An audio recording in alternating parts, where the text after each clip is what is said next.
You sound like a robot. Those 5 words shattered May's confidence more than any grammar mistake ever could. She sat frozen in the corner of her tiny Tokyo apartment, laptop open, her microphone still hot from the virtual English practice session she'd just finished. May had been trying to learn English for years. Podcasts, grammar books, vocabulary lists pinned above her desk like constellations she couldn't reach. Her dream, to work in London as a designer. She had talent, ambition, and a heart full of ideas, but she lacked what everyone else in her dream world seemed to possess: fluent, emotional, human English. It wasn't that she didn't know the words. May could recite 100 daily English topics from memory: how to order coffee, how to ask for directions, how to negotiate rent. But when it came to real conversations, the type that made people feel heard, she choked. Her sentences were stiff, her expressions rehearsed. And today, a native speaker finally said it out loud. You sound like a robot. After the call, May stared at her ceiling, tears streaming silently down her cheeks. The shame was familiar. It whispered, you'll never be enough. But something else stirred inside her. A memory, her grandfather's voice, cracked and warm, telling her, the only way to speak from the heart is to live from the heart. She sat up, blinking through her tears. Maybe her problem wasn't the language itself, but the way she was trying to use it, like a checklist, not a lifeline.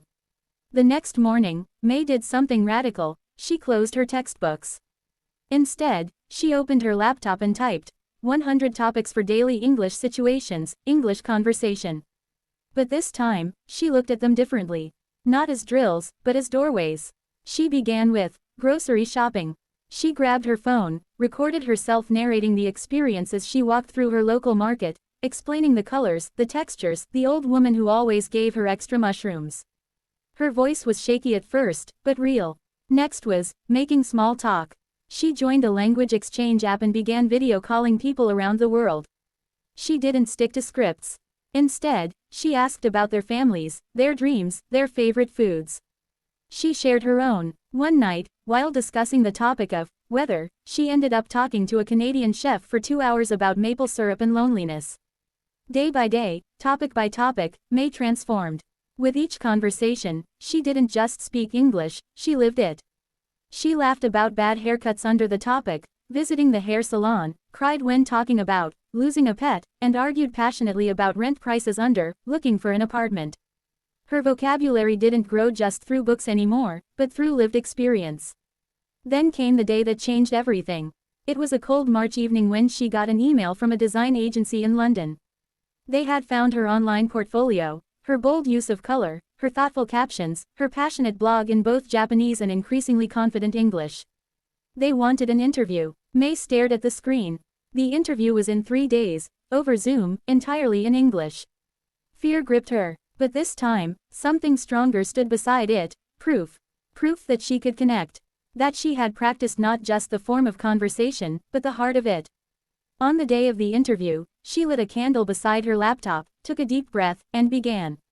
The questions were challenging. Tell us about a time you failed. How do you handle feedback? Why London? She answered them all, not perfectly, but honestly. She told them about the robot comment.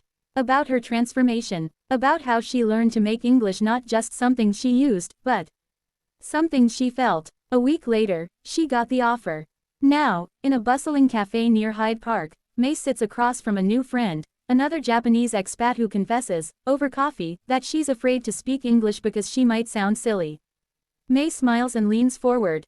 Start with the daily stuff, she says, warmth in her voice. Even the small conversations matter. They teach you how to speak, yes, but more importantly, they teach you how to connect. The friend nods, encouraged. May glances out the window, heart full. In her bag sits a worn-out list titled 100 Topics for Daily English Situations. To most, it's just practice material. But to her, it's a trail of breadcrumbs, every topic a step toward freedom, friendship, and finding her voice. And it all began the moment she stopped trying to sound perfect, and started trying to sound human. Final message. Language is not just grammar and vocabulary. It's the bridge between hearts. If you're learning, don't chase perfection, chase connection. One conversation at a time.